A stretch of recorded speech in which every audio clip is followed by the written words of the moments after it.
नमस्कार, मैं रवीश कुमार। 18 मिनट से ज़्यादा का भाषण था।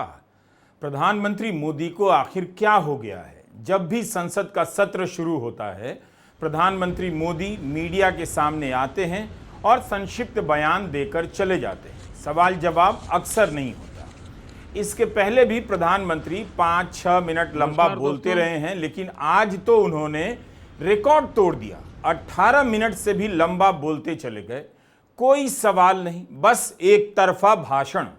अगर इतना ही वक्त था उनके पास तो क्या उम्मीद की जाए कि प्रधानमंत्री मोदी सदन के भीतर भी एक एक सवाल का इसी तरह जवाब देंगे? अपने 18 मिनट के इस वक्तव्य में जो दावे कर रहे हैं, उनके समर्थन में क्या सदन के भीतर आंकड़े रखेंगे? प्रधानमंत्री मोदी ने कहा कि 2014 से पहले महंगाई बहुत थी, डबल डिजिट में थी। क्या देश भूल गया कि 95 रुपया लीटर पेट्रोल कब से भरा रहा है? 2014 से पहले तो पेट्रोल 60 रुपया लीटर भी नहीं था। तो महंगा क्या है, 60 रुपया लीटर या 95 रुपया लीटर?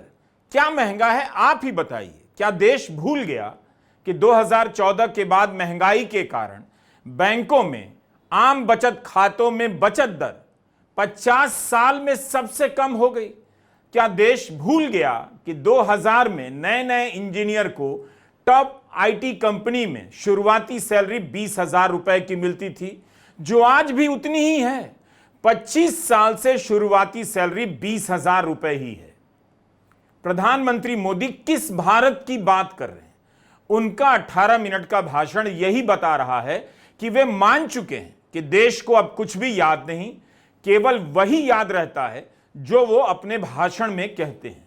क्या उनके भाषण को गोदी मीडिया इस तरह के तथ्यों के साथ प्रसारित करेगा?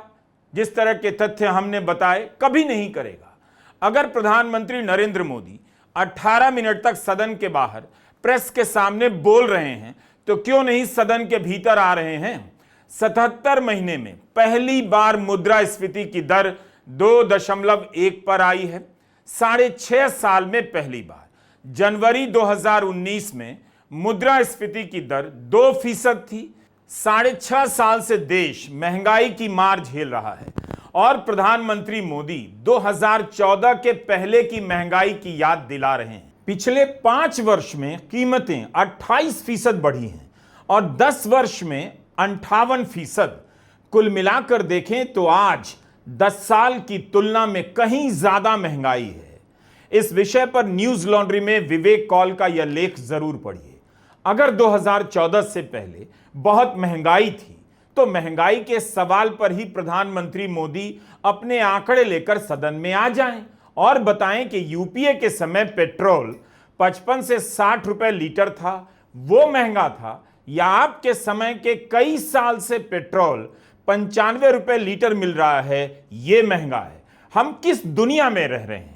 क्या वाकई आज भारत की जनता को महंगाई का कोई असर नहीं हो रहा? एक जमाना था 2014 के पहले, जब महंगाई का दर, इन्फ्लेशन रेट डबल डिजिट में हुआ करता था। आज 2% के आसपास आकर के देश के सामान्य मानव के जीवन में राहत बन गया है, सुविधा बन गया है। 18 मिनट का भाषण है, संसद के भीतर नहीं, बाहर। विपक्ष आरोप लगा रहा है सदन के भीतर प्रधानमंत्री मोदी सवालों के जवाब नहीं देते। तो बताना चाहिए सरकार को, पीआईबी को, कब कब उन्होंने खुद सदन के भीतर जवाब दिया है। क्या आपने उन्हें सदन के भीतर महंगाई पर जवाब देते देखा है? 95 रुपए लीटर पेट्रोल को महंगा बताते सुना है? क्या गोदी मीडिया आपको बताता है कि 10 साल में चीजों के दाम 58% बढ़ गए? 58% का मतलब समझ रहे हैं? इससे आपकी कमाई की क्या दुर्गति हो गई होगी? किस तरह से झांसा दिया जाता है, गौर कीजिए इस पर। और जब विपक्ष ऑपरेशन सिंदूर पर चर्चा की मांग कर रहा है, तो गोदी मीडिया विपक्ष पर ही आरोप लगा रहा है, हंगामा कर रहा है विपक्ष।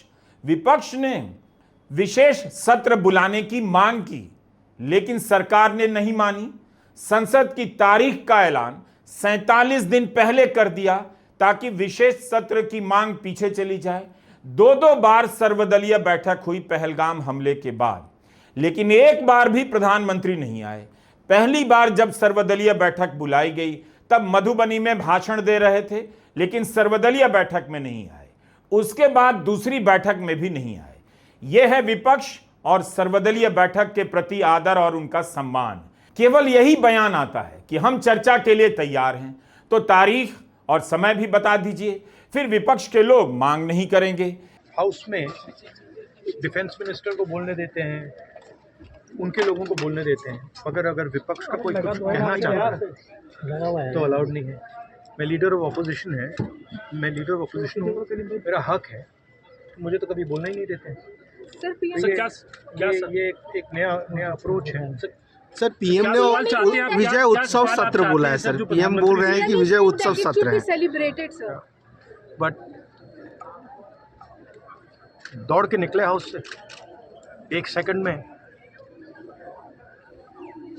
लेकिन चेयर बार बार कह रही थी कि हम चर्चा के लिए तैयार हैं, आप लोग बैठिए, हम चर्चा के लिए तैयार। चर्चा तो होगी, अगर वो अलाउ करेंगे तो होगी, मगर इशू ये है कि कन्वेंशन कहता है कि अगर सरकार के लोग कुछ बोले तो हमें भी स्पेस मिलनी चाहिए। हम 2 शब्द कहना चाहते थे, मगर विपक्ष को ही अलाउड नहीं। विपक्ष को ही विलन बनाने का खेल चलता है। 21 जुलाई को गोदी मीडिया ने यह न्यूज फ्लैश करना शुरू कर दिया सुबह सुबह कि प्रधानमंत्री मोदी 10 बजे मीडिया से बात करेंगे। इस तरह का भ्रम फैलाने की कोशिश हुई जैसे प्रेस कॉन्फ्रेंस होने वाली है। तभी लोग मजाक करने लगे और उनका मजाक सही साबित हुआ। प्रधानमंत्री आए और बोलकर चले गए 18 मिनट से ज्यादा। जब बाहर 18 मिनट तक बोल सकते हैं तो इससे कम समय में संसद के भीतर सारे सवालों के जवाब खुद क्यों नहीं देते? 11 साल बीत गए, एक प्रेस कॉन्फ्रेंस नहीं की। इस पर कांग्रेस के महासचिव जयराम रमेश का बयान भी आ गया कि संसद के भीतर प्रधानमंत्री मोदी सवालों के जवाब नहीं देते। जयराम ने कहा कुछ ही देर में सज धज कर प्रधानमंत्री संसद भवन के बाहर अपने चिर परिचित अंदाज में मीडिया के सामने देश के नाम अपना संदेश देंगे। हर बार की तरह इस बार भी वही घिसी पिटी खोखली बातें दोहराई जाएंगी। प्रधानमंत्री मोदी संसद में बहुत बहुत बहुत कम दिखाई देते हैं। वे साल में केवल एक बार राष्ट्रपति के अभिभाषण पर धन्यवाद प्रस्ताव के दौरान बोलते हैं। जयराम रमेश ने कहा प्रधानमंत्री मोदी संसद के भीतर साल में एक बार बोलते हैं, संसद में भी कम दिखाई देते हैं। उन्होंने कहा बहुत बहुत बहुत कम दिखाई देते हैं। तो क्या इसी की भरपाई के लिए प्रधानमंत्री मोदी संसद के बाहर सत्र शुरू होने से पहले लंबा सा भाषण दे देते हैं, जहां ना प्रेस उनसे सवाल कर सकता है ना सांसद कर सकते हैं? जिस संसद को उन्होंने मंदिर कहा उसकी दहलीज पर शीश झुकाए। क्या प्रधानमंत्री मोदी उसी संसद के भीतर अपने विभागों से संबंधित सवालों पर खुद जवाब नहीं दे सकते? उनके राज्य मंत्री जवाब देते हैं, दे सकते हैं वे भी, लेकिन बहुत बहुत कम दिखाई देना या जवाब नहीं देने का आरोप क्या मात्र सियासी है या संसद का आंकड़ा भी इसकी पुष्टि करता है? 18 मिनट का भाषण और एक सवाल जवाब नहीं। इस वीडियो में ट्रंप एप्स्टाइन फाइल से जुड़े सवालों से चिढ़कर आगे बढ़ जाते हैं। यह एक उदाहरण है कि किसी देश के राष्ट्रपति या प्रधानमंत्री तभी प्रेस के सवालों का जवाब नहीं देते जब उन्हें जवाब देने से बचना होता है या वाकई उनके पास समय नहीं होता है। लेकिन संसद सत्र के शुरू होने पर प्रधानमंत्री मोदी मीडिया के सामने रस्म निभाने आते हैं तो 18 मिनट तक बोलते ही चले गए। इतनी देर में 1-2 सवाल ही ले लेते, मगर सवालों से उनकी पुरानी दोस्ती है जो आज तक बनी हुई है। उन्होंने एक भी सवाल नहीं लिया, ना किसी ने पूछा होगा। 2017 के शीत सत्र से पहले प्रधानमंत्री मोदी संसद के बाहर सिर्फ 2.5 मिनट बोलते हैं। 2018 के मानसून सत्र से पहले 2.5 मिनट का ही वक्तव्य देते हैं। 2020 के मानसून सत्र से पहले उनका वक्तव्य 6 मिनट का हो गया। 2021 में मानसून सत्र से पहले प्रधानमंत्री 4.25 मिनट तक बोले। दिसंबर 2022 में शीत सत्र में उनका वक्तव्य 8.5 मिनट का हो गया। 2023 के मानसून सत्र में 8 मिनट तक बोलते हैं। इसी भाषण में वे पहली बार मणिपुर का जिक्र करते हैं, जबकि उनसे मांग की जा रही थी वे मणिपुर पर संसद के भीतर बयान दें। इसके पहले नवंबर 2024 के शीतकालीन सत्र से पहले बाहर 11.5 मिनट तक बोलने का रिकॉर्ड बनाया था। अब तो इस बार यह रिकॉर्ड 18 मिनट से ज्यादा का हो गया है। क्या इस बार भी इशारा है कि जो बोलना था बोल दिया, अब संसद के भीतर बोलने की उम्मीद ना की जाए? क्या प्रधानमंत्री मोदी संसद की परवाह नहीं करते?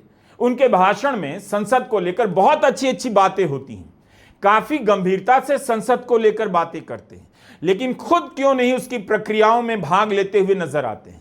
मंदिर कहा उन्होंने संसद को। क्या जब सत्र चल रहा हो प्रधानमंत्री मोदी को लगातार नहीं रहना चाहिए, ज्यादा सदन में नहीं आना चाहिए, खुद सवालों के जवाब नहीं देने चाहिए? इतना खराब रिकॉर्ड क्यों है? विपक्ष एक भी सवाल का जवाब ना देने का आरोप उन पर क्यों लगाता है? क्या आप जानते हैं कि लोकसभा में 6 साल से कोई उपाध्यक्ष नहीं? यह संवैधानिक पद है और 6 साल से खाली है। उपाध्यक्ष का चुनाव संविधान का एक अनिवार्य प्रावधान है। अगर यह नहीं किया जाता है तो आर्टिकल 93 का उल्लंघन माना जाएगा। आर्टिकल 93 का संबंध अध्यक्ष और उपाध्यक्ष के चुने जाने से है, लेकिन संसद को मंदिर कहकर अपनी छवि बनाने वाले प्रधानमंत्री को अब इन सवालों से कोई फर्क नहीं पड़ता। 2019 से 24 के बीच लोकसभा का उपाध्यक्ष पद खाली रहा, इसका चुनाव कराने का वक्त नहीं आया। आमतौर पर यह पद विपक्ष को दिया जाता है, लेकिन 2014 में एनडीए के सहयोगी दल एआईएडीएमके के एम थंबीदुराई को उपाध्यक्ष बना दिया गया, जबकि यूपीए के समय बीजेपी के करिया मुंडा उपाध्यक्ष बनाए गए थे। तो कितना आसान है मंदिर कह देना और प्रावधानों का पालन हो रहा है या नहीं इसकी परवाह नहीं करना। विपक्ष से सहयोग की आशा करने की बात कहने वाले प्रधानमंत्री ने कभी इसकी परवाह नहीं की। क्या उपाध्यक्ष का पद इसलिए खाली रहता है ताकि विपक्ष के पास ना चला जाए? 18 मिनट के भाषण में प्रधानमंत्री एक तरफा दावे करते रहे। मॉनसून सत्र को विजयोत्सव कह दिया। विपक्ष ऑपरेशन सिंदूर को लेकर 2 महीने से अनेक सवाल उठा रहा है। ऐसा लग रहा है प्रधानमंत्री ने आज ही उन सवालों को खारिज कर दिया और संकेत दे दिया हो कि वे जो मानते हैं वही है और जो कहना था अब कह दिया। ये मॉनसून सत्र एक विजयोत्सव है। पूरी दुनिया ने भारत की सैन्य शक्ति का, भारत के सैन्य के सामर्थ्य का रूप देखा है। ऑपरेशन सिंदूर में भारत की सेना ने जो लक्ष्य निर्धारित किया था 100% अचीव किया। आतंकियों के आकाओं के घर में जाकर के 22 मिनट के भीतर भीतर ऑपरेशन सिंदूर के तहत उसको जमींदोज कर दिया गया। भारतीय सेना के प्रमुख जनरल अनिल चौहान, उप प्रमुख lieutenant general Rahul R Singh के बयानों से कई सवाल निकलते हैं।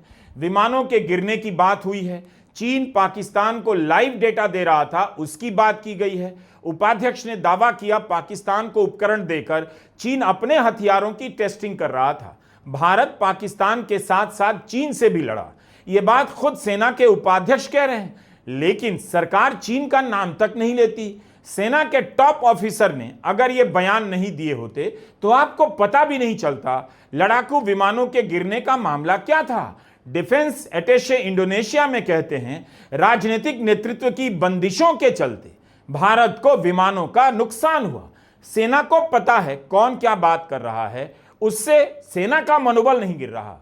अगर सांसदों के सवाल उठाने से सेना का मनोबल गिरता है तो इसका मतलब है मोदी सरकार सेना को अपना ढाल बना रही है।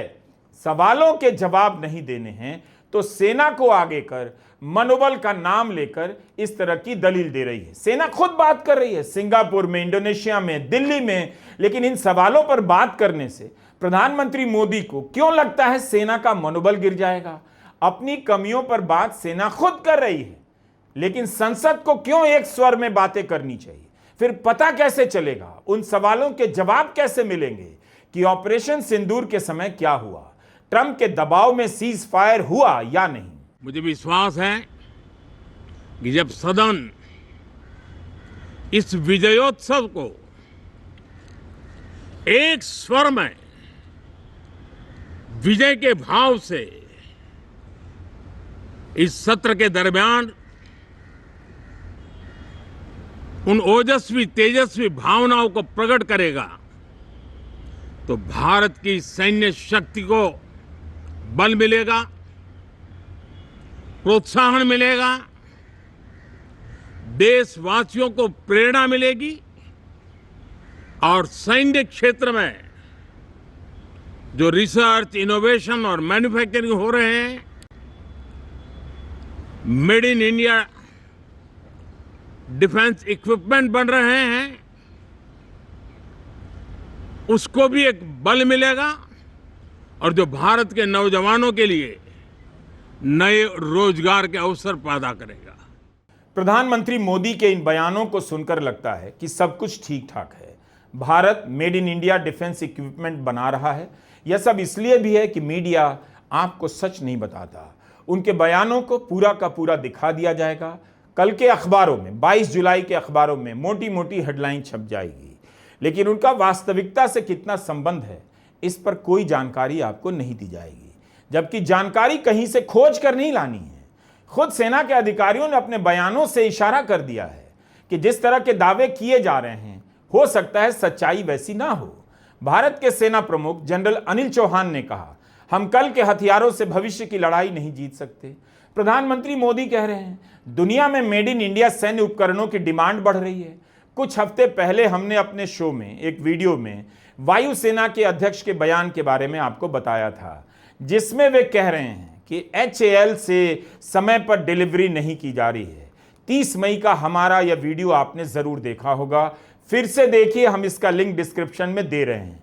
भारतीय वायुसेना के प्रमुख air chief marshal Amarpreet Singh ने उद्योग जगत के एक बड़े संगठन CII के कार्यक्रम में कहा, हिंदुस्तान एरोनॉटिक्स लिमिटेड का एक भी प्रोजेक्ट समय पर डिलीवर नहीं हुआ है। एक भी प्रोजेक्ट, टाइमलाइन दे देने के बाद भी एक भी ऐसा प्रोजेक्ट नहीं है जो समय पर पूरा हुआ हो। हमें इसके बारे में देखना होगा, हम क्यों ऐसे वादे कर रहे हैं जिन्हें पूरा नहीं किया जा सकता। कॉन्ट्रैक्ट साइन करने के समय ही कई बार हमें पता होता है कि यह पूरा नहीं होगा, लेकिन हम बस साइन कर देते हैं। इससे पूरी प्रक्रिया गड़बड़ा जाती है। बताइए, वायुसेना के प्रमुख मेड इन इंडिया की एक अलग सच्चाई बताते हैं और प्रधानमंत्री मोदी को सुनिए तो लगेगा मेड इन इंडिया के तहत क्या क्या नहीं हो रहा। कि हम सब मिलकर के डिफेंस के क्षेत्र में आत्मनिर्भर होने के इन प्रयासों को बल दें, सेना के सामर्थ्य की सराहना करें। और मैं आज देशवासियों के सामने जरूर कहूंगा और देश के राजनीतिक दलों से भी कहूंगा कि देश ने एकता की ताकत देखी है, एक स्वर का सामर्थ्य क्या होता है देखा है। तो सदन में से भी सभी माननीय सांसद उसको बल दें, उसको आगे बढ़ाएं। और मैं जरूर कहूंगा, राजनीतिक दल अलग अलग हैं, हर एक का अपना एक एजेंडा है, अपनी एक भूमिका है, लेकिन मैं इस वास्तविकता को स्वीकार करता हूं कि दल हित में मत भले न मिले, लेकिन देश हित में मन जरूर मिले। आज सेना को लेकर बहुत सारे सवाल देश के सामने हैं। सेना के अफसर ही उन सवालों की तरफ हमारा ध्यान खींच रहे हैं। लेकिन यह क्या बात हुई कि संसद में इस तरह से बात करें कि सेना का मनोबल ना गिरे। अगर आपने इतना अच्छा काम किया है तो आइए सदन के भीतर जवाब दीजिए। पहलगाम हमला 22 अप्रैल को हुआ था। अब तक आतंकवादी पकड़े तो नहीं गए, लेकिन हुआ क्या? एक मिनट लेकिन J&K में कम से कम इंटेलिजेंस, इनकी सिक्योरिटी है, उसके बारे में उनका फेल्योर हुआ, ये उन्होंने ही कहा है। लेफ्टिनेंट गवर्नर ने कहा है इसमें इंटेलिजेंस फेल्योर है, ये एक्सेप्ट उन्होंने ही किया, ये हमारी बात नहीं सर। CDS उपसेना प्रमुख और एक वरिष्ठ डिफेंस अटैची ने कुछ बेहद संवेदनशील खुलासे भी उन्होंने किए, जहां पर नहीं, मैं सुनता हूं उनका, मेरा एक ही मिनट सुनिए। Okay, 1 minute please, sir, only 1 minute मेरा सुनिए, उसके बाद उनको दीजिए प्लीज। सर, विषय ये है, इन विषयों पे मुझे विषय प्रश्न नहीं है, ये पहलगांव एंड ऑपरेशन सिंदूर के बारे में आपने जो दुनिया को बताया, हमको बताया, हिंदुस्तान के लोगों को बताया, उसकी बात कर रहा हूं। हमारे को इंफॉर्मेशन तो देना चाहिए, हमारे से तो आपने मदद ली। और दूसरी चीज सर, अमेरिका के राष्ट्रपति ट्रंप 24 बार उन्होंने, बाद में सफाई, 24 बार उन्होंने कहा मेरे इंटरफियरेंस से मैं समझौता किया, तभी ये युद्ध थामा, ये युद्ध स्टॉप जो हुआ मेरे वजह से हुआ। अरे देश के साथ ये अपमानजनक है।